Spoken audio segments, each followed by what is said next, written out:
I feel like once you name a bug a cockchafer, you're just inviting, same-sex scandal into the equation. Hello, I'm John Rossi. I'm a touring drummer with a passion for animal conservation. When I'm on the road, I spend as much time as possible visiting zoos, aquariums, and conservation organizations. Now, I want to share those places with you.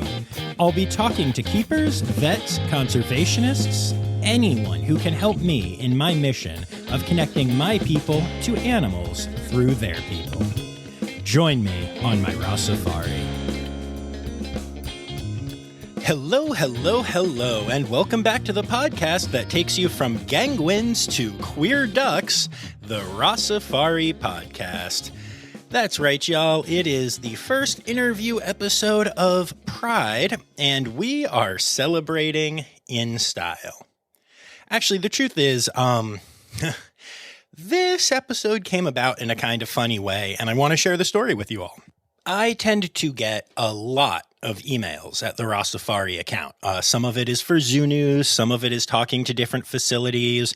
A bunch of the zoos that I've, done interviews at on the podcast have added me to their official news release distribution list. So I get lots of emails. And every once in a while, some anti-captivity person finds me and I get a nasty email, but normally it's just some nice, cool stuff. And just about 2 weeks ago, I was having a super busy day and my phone buzzed and I glanced over and I saw an email that just had the subject heading, Queer Ducks. And it was from a name that I didn't know. And y'all, I did not know what to think about that. Queer ducks. Cool. I'm down to talk about queer ducks, whatever that. I'll talk about any sexuality in any kind of animal. However, I was having a busy day and kind of a weird one, so I took a screenshot of that and sent it to Zoe and a couple friends and just said, y'all, my life is weird. And then I didn't forget about it. I couldn't get to it that day. So the next day, I pop open this email, kind of expecting something weird for zoo news or whatever, or maybe the start of a fun conversation, and my jaw dropped a little bit. The email was from a book publicist who was inviting me to interview Eliot Schrefer, who is a New York Times bestselling author and has twice been a finalist for the National Book Award in Young People's Literature. He's been published in Discover Magazine and New York Times and has written a bunch of really cool novels, including Endangered, which is a pretty darn well-known novel. He also has a Great Ape Quartet and some other stuff. It's a pretty impressive resume, y'all. And this was like a real deal thing. They were like, hey, would you like to interview Eliot? Here's what the book is about. We'll send you a media copy. And I was like, ooh, I tricked these people into thinking I'm actually part of the media. That's pretty cool. But all joking aside, I was really excited because I am obsessed with reading. I love books. I love literature. I love fiction. I love nonfiction. And for a while, I've wanted to start a side series on this podcast called Rossifari Reads, where I would read children's books about animals and kind of do it as an audiobook and then maybe interview authors and stuff. And this is not that, but it's a start. It's my interview with Eliot, and it's really cool. We had a lot of fun with this one. We really did. You're going to enjoy this. Now, most of you who listen to the podcast already know that I am fascinated by processes, just how people do things, whether it's keeping or making music or whatever, and that includes writing. So when we get into this interview, the first about 24 minutes are talking about process and books and writing and why he wrote this the way he did and why he wrote this and all of that. And then we actually get to a couple of the chapters and talk about specific instances of queer behavior in the animal kingdom. The book has a lot more, and it's very well researched, and I cannot recommend it highly enough. I really loved reading this book. So yeah, I'm so excited to share this with y'all, and I'm so excited that this is landing right at the top of Pride, and I really think you're going to enjoy this conversation. Now, I will say, for a very well-respected and well-published author, Eliot does not have the world's best microphone, apparently. I actually used a lot of processing to clean up his audio on this one. It's going to sound kind of like a Skype call, which it wasn't. We were using this other app that's really cool and cleans up audio. But yeah, I did a lot of work on the audio on this one, but it's worth it. If it gets a little garbly at times, you'll understand that, it's coming from the microphone. I did what I could, but trust me, you're going to want to sit through any moments like that because this is a really cool, really fun, really different interview. And just in case you're wondering, yeah, he's an author, but we still get a Rossifari poop story. Poop story. And yeah, in case you're wondering if I felt weird asking a New York Times bestselling author for a poop story. Poop story. I did. I really, really did. And I don't feel weird about much, to be honest with y'all. But for you, for my audience, I did it. And it turned out to be a banger, so it was worth it. So we're going to get to this interview in just 1 second. But first, here's an ad. Today's episode is brought to you by Daydreamers Studios. Do you have stories and expertise to share with the world?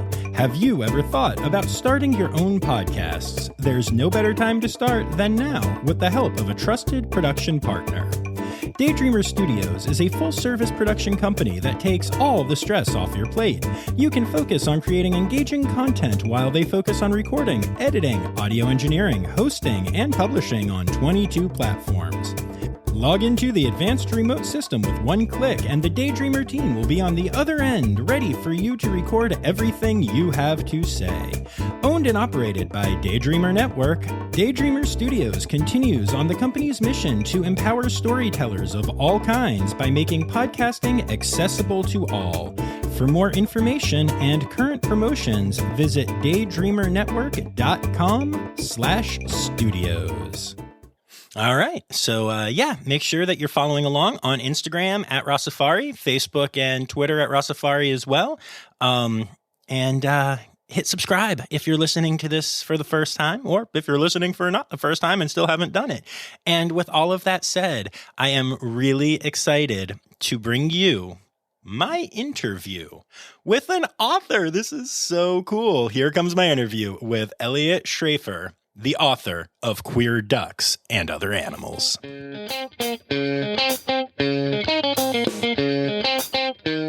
All right, so let's dive in. Why don't you tell everybody listening who you are and what you do?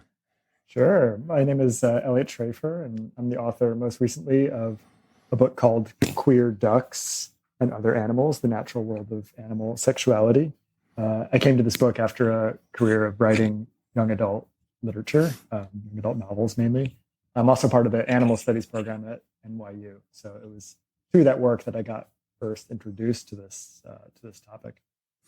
That's awesome. And we will get to all of that. I'm really excited. This is an awesome book. Thank you for sending me out a copy. This has been quite enjoyable to dive into it. You have a great writing style.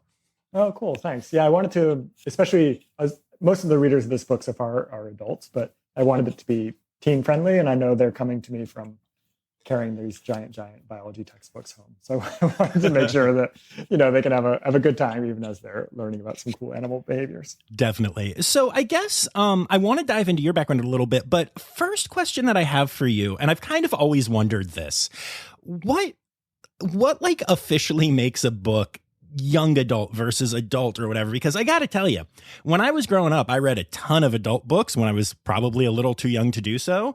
And as an adult facing the real world, I find myself enjoying a whole lot of the young adult series out there more and more. Yeah. There's a great Stephen Colbert quote where he says a young adult book is just an adult book that people actually read, which always stuck with me.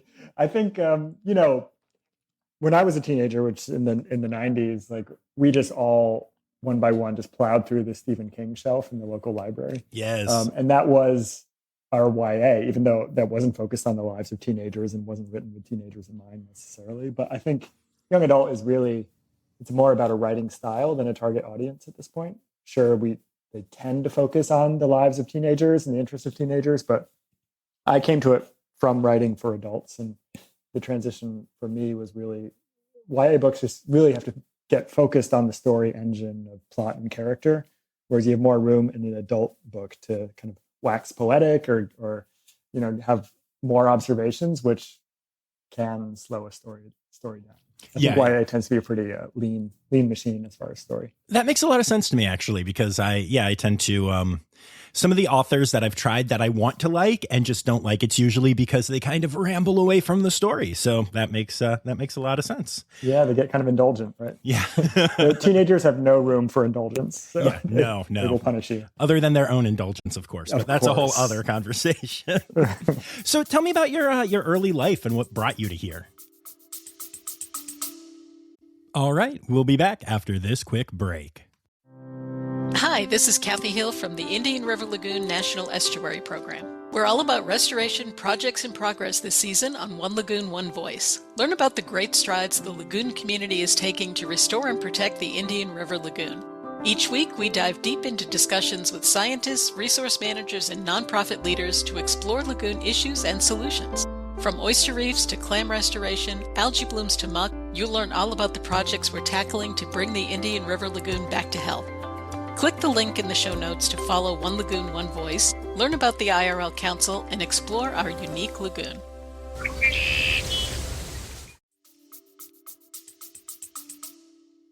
Yeah, so, this book, when I was 11, I realized I was gay. And it was this kind of, for people who haven't gone through that, have some sort of awakening to an LGBTQ identity, it was really like a sort of shocking moment for me. I was just me before, and then I started lingering over the Fruit of the Loom ads, my brother's Rolling Stone. And I was like, oh, I'm gay. And everything that I had ever learned told me that gay was something bad to be. The lunchroom conversation was, it's Adam and Eve, not Adam and Steve. Right. Which, because it rhymed, it had to be true. So I was just like, I guess this is something unnatural that I just am. And it was so clear to me that it was my truth, but I knew that I was going to face an uphill battle. And what I did is I went to the encyclopedia and just looked it up, because it would be no surprise to your audience, I was a nerdy kid.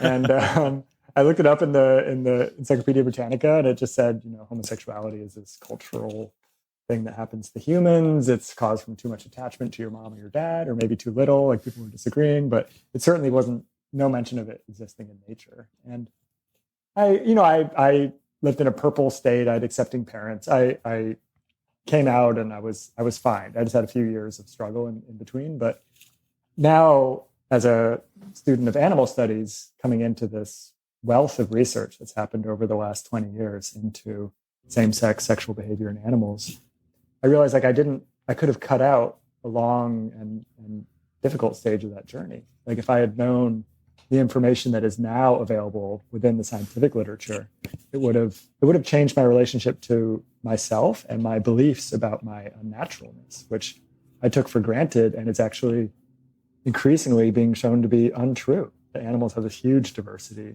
in the ways that they have sex and the ways they express their own sexual identities, and sometimes live outside of sexual binaries. Absolutely. And it's interesting. I am male, white, straight, cis. I'm all of the things that, like you said, growing up, you were, quote, supposed to be, But as I've gotten older, I've experienced a couple of things, including I have vitiligo, and that is a skin condition where some of my skin loses pigmentation.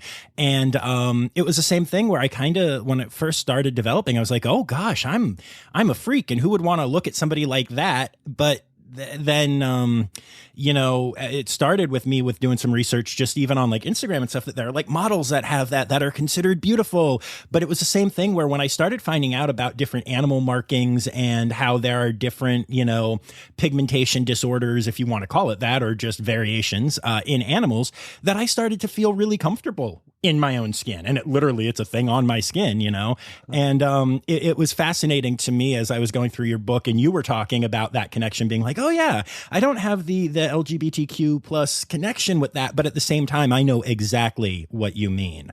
It's a beautiful thing. And there's right now a hippo at the Cincinnati Zoo, Tucker, who they don't call it vitiligo, but he has similar markings to what that is. And I go and I see him and I'm like, Tucker, we have the same thing. I take a picture of my arm next to his face where he has the pigmentation issues, and it makes me feel so cool. Yeah, it's funny because before puberty hit and I realized I was gay, like I was sort of in the makings of being just a little jerk, like a little tyrant about like just sort of looking at like protecting my own power and just being mean. And I think once you flip over and you are something that is outside of the mainstream or that people target for bullying, like you actually develop empathy towards other people who are in similar positions, whether it's because of being LGBTQIA, having a medical condition, or because of race, that you start to realize what it's like to be thwarted and opposed and to have an uphill battle. Definitely. And that's so fascinating that you say that about yourself when you were young, because I have to tell you, your book is dripping with empathy. Like you put such effort into making sure that anyone who reads this is going to feel welcome and not judged. And, you have a whole section about why you use the term queer and everything that I thought was beautiful and I thought really made a lot of sense to me. And it seems like you're really coming at all of this from a place of empathy. So it's interesting that you weren't always there. Yeah, thanks. I feel like empathy is not, it's a habit that always has to be relearned and broadened. And some of the topics in the book, I thought I came in with the full set of empathies, especially towards people that are LGBTQ, but I encountered animal examples that made me kind of broaden my mind around sort of ideas of polyamory and lifelong unions that don't involve sex, that were opened my eyes to like more ways of being than I had really been considering too. Definitely. Yeah, that's really cool. I love how we're always learning. So you said that you're doing the animal studies program. Did you come up learning biology and animal stuff? Was that a focus for you, or was that a little bit later in life? Yeah, I entered college as an evolutionary biology major, but you're 19 and you're trying to figure out the meaning of life, and it seemed like literature was the way there. So I switched over to comparative literature and kind of lost track of my old sciencey self. But then I switched to writing novels. I've been writing and publishing for about 15 years, and that science part of me was always there. And I used to have a side hustle in order to pay the bills while I was writing books. I was a SAT tutor, and I was able to quit that job. And I thought I would just write more, and instead I just started playing PlayStation more. So I realized I should do something else with the extra hours in the day, because I can only write for 4 or 5 hours and then I'm tapped out. So sure. I became a very, very slow master's student. I'm taking one class a semester. So it's sort of like slow food. I'm getting a slow master's. So I'm on a 4-year plan for getting this degree, but it was just a way to fertilize the field and be introduced to new ideas and new concepts. And it was through this animal studies program that I started to read about individual scientists who were discussing same-sex sexual behavior in their species of study. But I realized all those studies and all that information was siloed away, that the dolphin people knew about it in dolphins and the macaque people knew about it in macaque monkeys. But I was looking for something that was sort of an overarching, something that looked at why is this occurring? And that nature just did a study of the 1,500 species and counting that have same-sex sexual behaviors or live outside of sexual binaries. And why is this so prevalent throughout all the threads of the animal kingdom? Like, what's going on? And I couldn't find a book to answer that question. So I was like, oh, I guess I have to write it. I was hoping just to read it, but I guess here I go. Yeah, I love those stories. That's actually how I started my podcast. Same thing. I wanted to I talk mostly to like zookeepers and conservationists, and I wanted to find the podcast that did that, and there wasn't one. And I was like, oh, well, I know what I'm doing now. So yeah. Thank God you created it. Yeah. That's wonderful. Thank you. So, before we get into a little bit more on the new book, I want to talk a little bit about the old books, because you have so many cool animal books. And, you have your, the grape ape. Yeah, that's it. The Great Ape Quartet. There we go. And, I'd love for you to talk about that a little bit, because I know it's even come to the attention of Jane Goodall. Yeah, right. Yeah. I started by that journey started in 2010. I bought a pair of pants that were Bonobo's brand.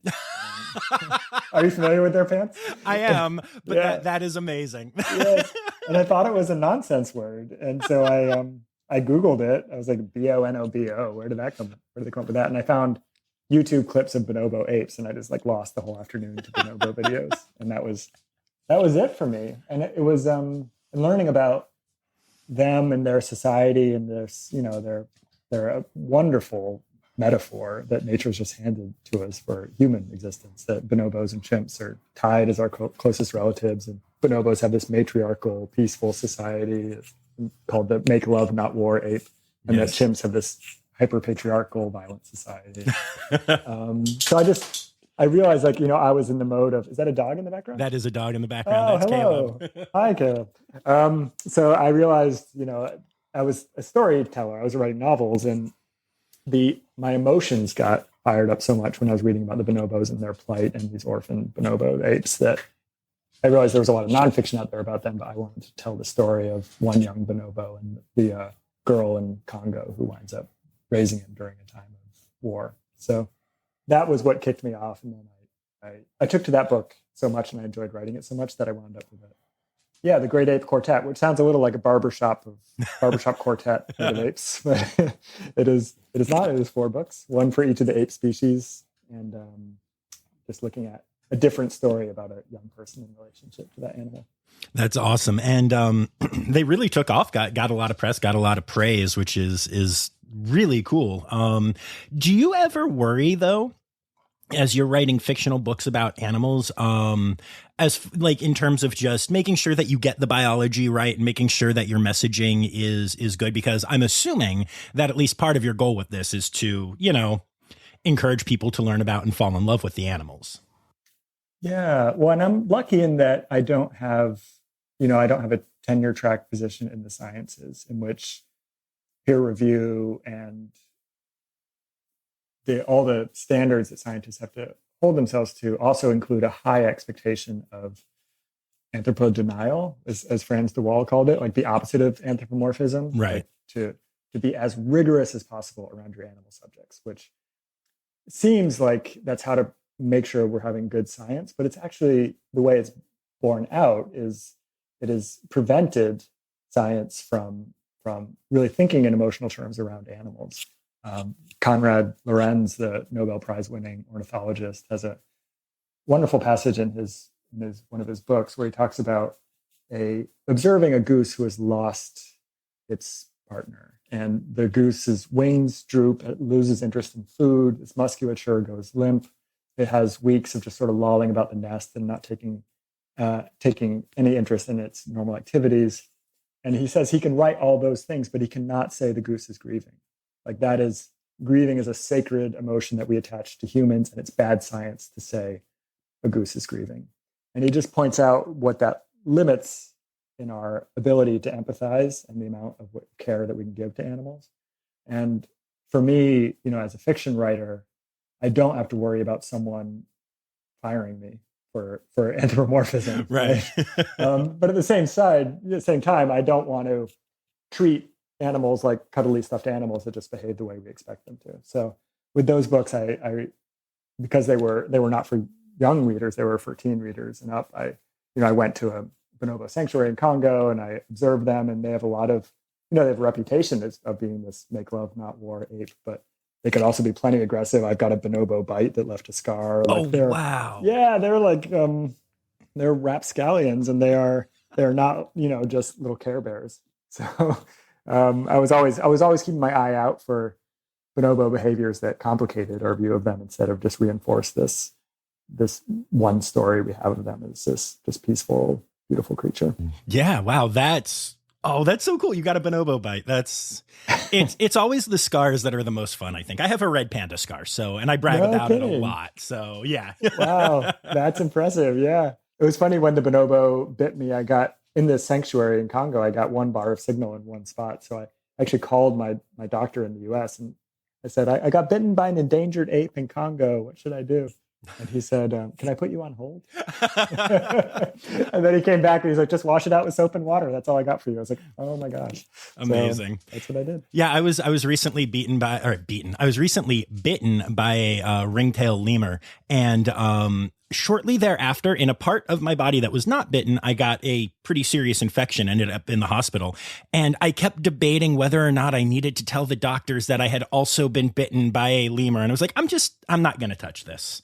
Hopefully they figure it out on their own. And because I didn't want to get the lemur in trouble. You know how when you're talking to a doctor, they're typing away the whole time, like adding to your file? I can just imagine like you're saying that ring-tailed lemur and he like pauses and typing. He says, I'm sorry, one more time. Yeah, I was like, you know what? If I go from a lemur bite, I'm okay with it. I don't want anyone getting in trouble, and this is weird. So yes, it might be a very John Rossi way to go. Absolutely.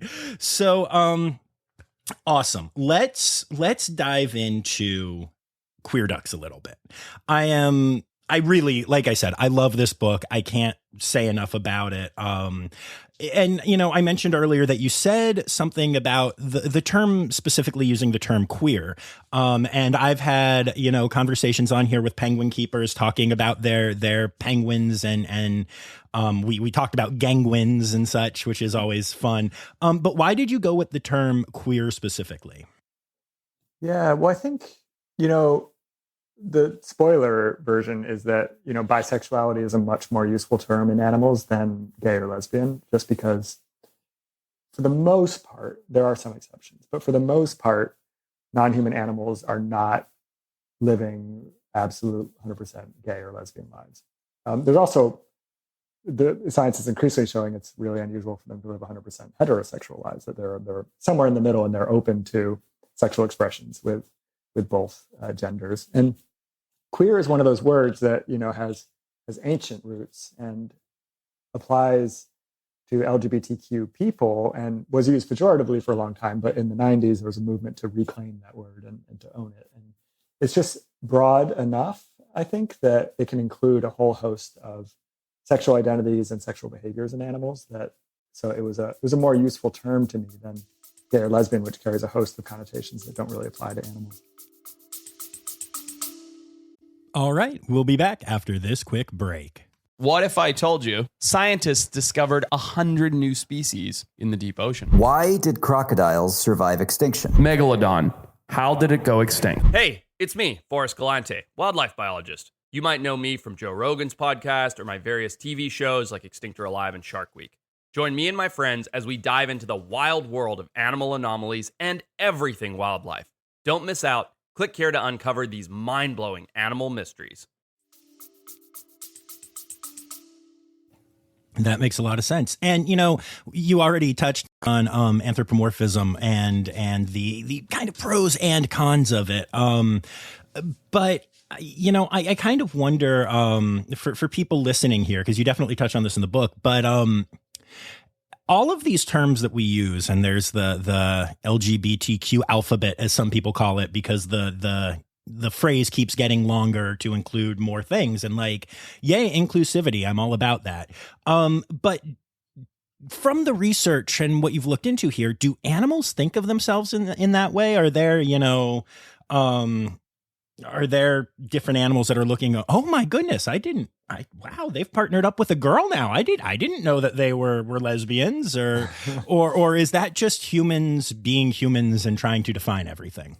Right. Yeah, there's a lot of animal behaviorists that resist the idea of orientation entirely around animals, because to have an orientation towards one or both sexes implies that you see sex as a category, which very well might be a human construction that our brains have gotten used to, but that animals don't categorize other conspecifics in the same way. So I do wonder about orientation as a concept and what the animal's eye view of it would be. I talked to a variety of scientists that I included Q&As from them that had very different identities than mine. You know, I'm a white cisgender guy, so people of color, trans, non-binary people, as well as straight researchers. And I talked to one trans scientist who was just in the field, and he was talking about he still is on a journey around gender and figuring out exactly how to express his gender. But he would just look forward to the weeks when he was at his field site and just struggling about how to get through this next switchback, had mud up to his knees, and with the moose and the binoculars, like the moose did not care where he was in his gender journey. right? Like it was not on their mind whatsoever, and therefore it wasn't on his, and it was a relief. It was like not having to navigate the categorization or the sense that someone might shame you for your choices around your gender. That nature was a refuge and a place of calmness and oneness, and I thought that was an inspiring moment when he told me about that. Yeah, that's really beautiful. I love that. And so in the book, you touch on 10 different species. I'm maybe a little bit more because there was like the ducks and geese chapter and such. But basically, you break it down into 10 different chapters that look at different types of sexuality. And you put at the end of some of those Q&As with various researchers and evolutionary biologists and other people who are science-y. I'm going with the term science-y because we're very professional on this podcast. It's a great word. It's useful. And I'm curious why you thought that was important. Yeah, partly it was because I have the luxury of finding kind of unfettered joy in animal comparisons. So for me to find out like, oh, in this way, I am just like a dolphin is a source of wonder and relief. But particularly as a white person, like I did not grow up with people throwing animal comparisons at me to hurt me. But Black and Latinx people, get compared to animals as a way to put them down. And so I know coming to that animal comparison is more complicated in their cases. And so I just didn't, I wanted to include their voices for that reason, but also, I think young people can have a narrow vision of who gets to do science. And I wanted to model these young researchers that have chosen to enter this field and that don't look like the middle-aged white guy in a lab coat that the young readers might be expecting. Definitely. And they definitely were a very cool part of the book. I was a fan. Would you be willing? So I don't know. This is my first time interviewing an author. I'm a rookie at this. Oh, you're doing great. Well, thank you. One of the things I wasn't sure of though is like, we don't want to give away the book. We want people to go out and buy your book. And I really do. I'm not just saying that because I'm interviewing you. It's really cool.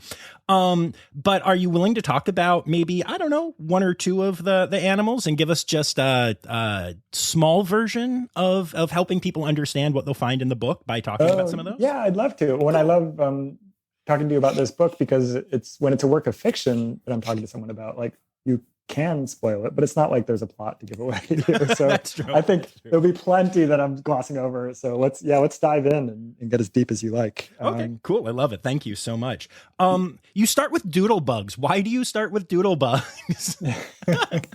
So the doodle bugs also were a way of looking at the history around the reporting of same-sex behavior in animals. And I wanted to sort of ground us in where we've been as far as how people have talked about animal homosexual behavior. So the doodle bugs were, if you were an entomologist in the 19th century, I just had a moment of like, wait, is it etymology or entomology? Always I have screwed that up on the podcast before and been called I might be out doing for it it. now. It is entomology, right? Yes. Okay. So an entomologist in the 19th century, there was August Kelch was a German researcher who saw these doodle bugs, which are also known as cockchafers. I feel like once you name a bug a cockchafer, you're just inviting, same-sex scandal into the equation. But he found two male cockchafer doodle bug beetles in the wild copulating. And so he took the sample and he brought it around to his colleagues and he just said, is this what I think it is? And they pulled these two guys apart. And unfortunately, one of them, his penis fell off in the parting. It's a dangerous behavior having sex when you have an exoskeleton. There's a lot of sharp surfaces. So he took him around to his colleagues and they confirmed it. And then they started looking in the wild for the same behavior, and they found it's very, very frequent. And this is the 1830s. Even homosexuality or homosexual didn't exist as a word until the 1890s in German and English. So there wasn't a concept of having a same-sex orientation. There were definitely words for people having sex with someone of the same sex, but it wasn't an identity. So they found more and more of it. Entomologists in France and Russia got involved, and everyone was publishing on it. It was in all the big entomology magazines.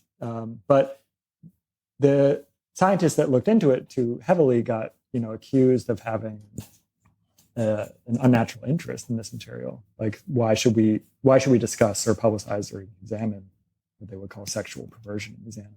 What? Scientists have never gotten in trouble for saying things that are revolutionary and might contradict certain traditional conservative value. What? Yeah, I've never heard of that. I mean, this is a really shocking case. And so it wound up, it was picked up, leave the circulation, leave, no one would write about it for years, and the issue would get picked up again, and it finally dropped out of view. Meanwhile, the cockchafers were just going about their business, including sometimes having same-sex copulations. So it was just a way to, you learn a little bit about the ways that doodlebugs have sex by looking at this history, but you learn a lot more about the history of human prejudice and the way that we think about homosexuality and homosexual behavior. Yeah, I think it was a great start, although I'm not going to lie. When I opened up to the table of contents and saw all of these animals that people know and think about and such, and then I saw doodlebugs was your opening shot, I was a little surprised, but it works really well in the context of the book. And also, holy crap, the amount of doodle puns that you make in that chapter. This podcast is full of puns, so I felt that we were going to get along very well after that. That's great. There's one point where you apologize for it, and I was like, I do that on the pod. Yeah, I even say at one point I'm not going to use another pun, and then I do another pun immediately. Yeah, it's beautiful. My apologies. And then, so as you go through, you kind of just look at different. Like, each chapter not only looks at a different animal, but looks at different topics. So we talk about whether or not there's a genetic basis for same-sex attraction, and whether there are trans animals, and do you even need to have sex for sexuality. And, I just had a friend who's also a listener of the pod come out as asexual. And boy, did I learn a lot about that just from her posting and then me doing some research to be a good friend. It's all really interesting. And I love how you use this. Can you talk about, there's so much discussion right now about the trans community in the news.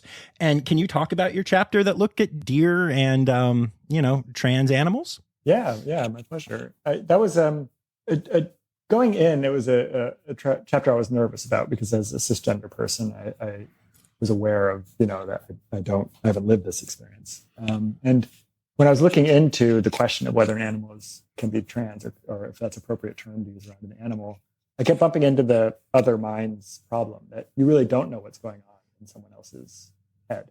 And one of the key components of trans identity is the ability to express your relationship to your gender, which might not be the one that is obvious when someone looks at you. So, someone can say, I know you're reading me as male, but I am a woman. I identify as female. I am female. An animal can't tell us, right? So we don't have that. They might have that internal experience of their own sex, but they can't tell us. So I kind of just put to one side the question of transness because it's sort of, we can't solve it. But intersexuality is a way in which animals live outside of sexual binaries, and it is very common in the animal world, from whales through primates. But the white-tailed deer have one of the highest percentages of intersexuality. So 13% of white-tailed deer are what's known as velvet horns, and they have male and female genitalia, and they grow antlers like young cisgender male deer do. And they grow antlers and they're covered in velvet. And then a year in, the other males break their velvet. They have the antlers that we are familiar with. But these velvet horns keep the velvet. They don't break out of the velvet, and their body shape is closer to a doe. So they're living between these two sexes. And they don't join the bachelor herds or the female herds. And they are, if there's only one, it's just ostracized from the group. It lives on its own. But if there are other velvet horns, they form their own kind of velvet horn societies, these sort of found families that they have for each other. And if they come across an orphan fawn, they will adopt it. They will raise that fawn. It becomes part of the group too. So it's this example of it's not being trans, but it is this way in which they live a life outside of the male-female binary that the rest of the deer are tied to. One of my favorite sub-elements of the velvet horned deer story is that since they don't compete for mates, they don't fight each other with their antlers, and so they're actually much healthier than the males that live in the bachelor herd. So one researcher said they have excellent fat deposits as a way, a sign that they're healthy. And I just love that term, this idea of like, oh, you have great fat deposits.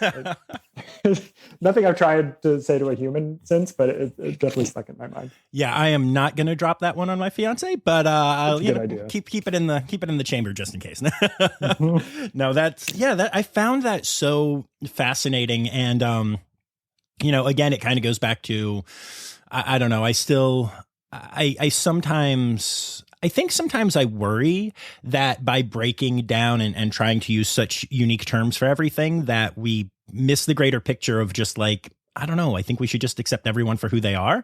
But I also respect that every group of people wants to know that they are in a group and, that there are others out there and like celebrate who they are. So I truly see both sides of it. And if there's one thing I have learned, it's that if I'm not in an active group, I don't need to be worrying about how they are handling themselves or what terms they're using or any. I'm just here to learn and to be an ally. But I did love the whole, intersectional deer concept and the discussion about, are they, well, they're not really trans, but, I think that's just fascinating, Yeah, it's a great way to put it, that if you don't have like a immediate urgent vested interest, like let the group decide and listen and learn, right? That's a wonderful instinct. Yeah, thank you. Yeah, I had to learn that. At first, I had opinions about everything, and I think that's just natural, especially in an age of social media and everything, But I think we should all maybe follow that instinct a little bit more. There are a lot of people out there who don't. Yeah, there were a couple of the scientists. It was a theme that came up in the Q&As. Was I want more humility in science, right? Like not to map one's expectations or view onto animal populations, but just really, really actively listen and watch and observe and see what the animals can tell us without us navigating the way for them. Yeah, I love that. What is, I don't know if I can ask you this or if this is like the what is your favorite child question, but what is your favorite chapter? Or if you can't answer that, what is the chapter that surprised you the most in this book? Yeah, I think the one that I have friends who, are teachers in schools and that are heads of the GSA and are the biggest, like have the most giant pride flag outside of their classroom. And two of them, when they read the manuscript and just to give me feedback, two of them had a real emotional journey around the polyamory chapter. Okay. Of the three bird nests that exist in gray-lag geese and other birds that, they were all ready to fight for lesbian, gay, trans, bisexual people, but to like fight for polyamory was something that they hadn't considered and weren't ready for. So it was a chapter that took people on a journey what happens with geese is that you have sometimes female, male, but more often male, female nests where all three will do the triumph ceremony. The males will do the triumph ceremony to both their partners. And that's the bonding ritual, the sign of a life union between these birds, but they just have a 3-bird nest instead of a 2-bird one. And there's a higher survivorship for the chicks because, when you think about life as a bird, as a mammal, you have offspring you can carry around with you, or they can walk as soon as it's born, with the exception of humans who have useless newborns. But if you're a bird, you lay an egg and the egg can't go anywhere, which means you can't go anywhere. So they're these delicious creatures sitting on nests that are highly vulnerable during that time. And so when you have a 3-bird nest, you have always someone there with the eggs, and you have more birds to defend the nest if a fox comes by, say, or a snake. So it helps everyone survive, including the fledglings. There's also, it's been noted that the majority of nests are still 2-bird nests in gray-lag geese, but this significant if a significant minority of 3-bird nests tend to settle on the outside edges of the flock. So males are noisier, more aggressive, and more vigilant defenders against predators. So it's been theorized that by having these 3 bird nests on the edge, it's a group selection pressure that keeps the whole group safer because they have more noisy fighting males for each of those nests where predators are more likely to come first. Makes sense. I love it. That's really cool. So what would your sales pitch be to everybody listening right now? They've heard you say all of this, but convince them to buy your book. And you can also get it from the library. I'd be very happy to have that happen. That's fine. I think, there's some people that the moment they hear about what I'm trying to say in Queer Ducks or the examples that I'm raising, it will make people angry. Some because they simply cherish the sort of Noah's Ark view of one male, one female, the way it's meant to be, and that they're unwilling to consider the naturalness of LGBTQ identities. But I think there's another group of people that will be kind of upset with the project of the book, or what they see as the project of the book, in that that they might think I'm arguing for human behaviors from animal behaviors. That because in bottlenose dolphins, the males form these lifelong sexual unions, that I'm saying that humans should do the same. But animals do all sorts of things that we don't want humans doing, like cannibalizing each other right after they have sex, and that no one is arguing that we should do that too. So aren't I just cherry picking examples to make this argument? But it's really getting it the opposite. That I'm not arguing for human behavior from animal examples, but instead I'm saying that the untenable thing is to argue that humans are unnatural for same-sex sexual behavior or sexual identity that's not binary.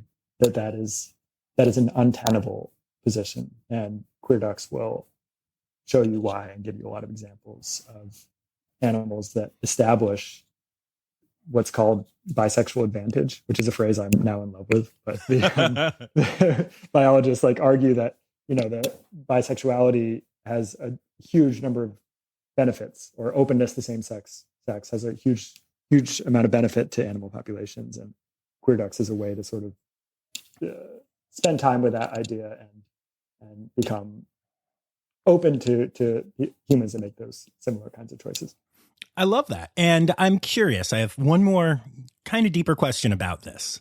In all of the research and all of everyone you talked to, did you ever find, to anthropomorphize again, examples of bigotry in animal species where these queer relationships exist, and then the quote normal, and I'm using that with all the grossness that is implies, animals treat them differently, hate them, create legislation? Okay, maybe okay. We know what I'm saying. Yeah. Right. Or ban their books from school libraries. Right. Exactly. Yeah. I, by and large, no. And in fact, it's interesting to see how casually, or animals don't bring shame to the concept of having sex with someone of the same sex. If it feels good and it's socially useful, they'll do it. But the velvet horned deer is actually an example of the velvet horns live in massively sex segregated societies where males and females come together rarely, and males live in their own group and females live in their own group. By the way, having a lot of same-sex sex, both of those groups within their societies. But the velvet horns, the intersex deer, are rejected by both those groups. And so that does seem to indicate a sense of not being accepted. Sort of, they have a kind of a Rudolph the Red-Nosed Reindeer existence, right? Not joining the reindeer games. But that's, though they do found their own found families, it feels a little like a corollary to the way that human LGBTQ people who are cast out of their homes, if they're lucky, will find a found family that becomes their main source of family. Yeah, that's really interesting. But it's so interesting that that is very rare, if not almost non-existent, and kind of a beautiful thought. Yeah, it's a human specialty. Yeah, shame and same other people. We're so good at it. We're so good at it. Really too bad. It really is a shame. Awesome. It's time now, don't you know? We've come to the end of the show. But there's one tale left to go. You're gonna laugh and say, oh no. It's time for the Rossifari poop story. Well, I'll tell you a story and you let me know if it qualifies. Okay. I was at an orangutan rescue in Sumatra that was basically a quarantine where when orphans were found, they were brought to this quarantine where they lived in isolation cages for a few months to make sure they had no diseases before they were brought back out into the wild. And as I was doing the research, I also was given like small tasks to do by the staff. And one of them gave me a bowl of cut up melon to give one piece to each of the orangutans in this one zone. So I was giving out melon and I realized there was 5 orangutans in this set of cages and I only had 4 pieces of melon. And so I had to skip the last one. And she made no sign of even acknowledging the fact that she hadn't gotten melon. Like she was just totally calm, which is an orangutan specialty. You never know what's going on in their minds. Right. And so I did a walk around the rest of the sanctuary. And as I was coming back around, I was going to go get more melon so I could feed this final one. And I just heard, and she spat this like giant hawker into my neck. Just like waited calmly. It was 20 minutes later, when I came around again. She just waited calmly, gathering phlegm, and spat on me the moment I reappeared to punish me for overlooking her. I love that so much. And that is exactly what I was looking for. Awesome. That's great. Well, thank you so much for taking the time to do this. This has been an absolute blast. Well, you have a new fan in me. I can't wait to listen to the rest of your podcast. And I really, really appreciate the depth with which you thought about queer ducks and these wonderful questions. Awesome. Thank you so much. Take care. Thank you very much. Bye.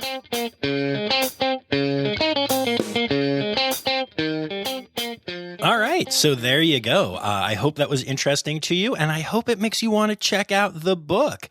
Queer Ducks can be found anywhere that you find books. Hit up a local bookseller if possible and ask for it. Or, libraries are always a good place. Or I guess, Amazon or whatever, if that's what you have to do.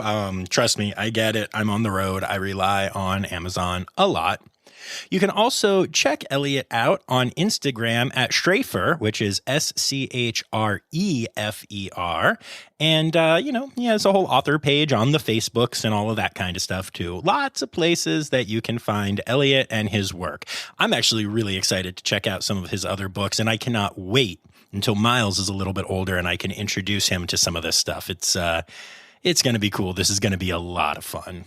And remember, folks, you should never make a joke at a queer duck or any other animal, including humans, expense, because I don't care how good the joke is, no good person is gonna quack up. Nope. John, no. Oh, well, I tried. Anyway, I'd like to say thanks to my Red Panda level patron, Laura Shank. And remember, y'all, the word credits backwards is Steiderk. The Rossifari podcast is produced, hosted, and engineered by John Rossi. Editing and fact-checking by John and Dr. Zoe Vesley-Gross. Our theme song is Sevens by Nathan Burke, performed by Nathan and John. Interrupting John theme and additional voices by Taylor Isaac Gray. You can reach John directly on Instagram and Facebook at Rossifari or by email at rossifaripod@gmail.com. Rossifari is part of the Daydreamer Media Network. Now, stop listening to me and go visit a zoo.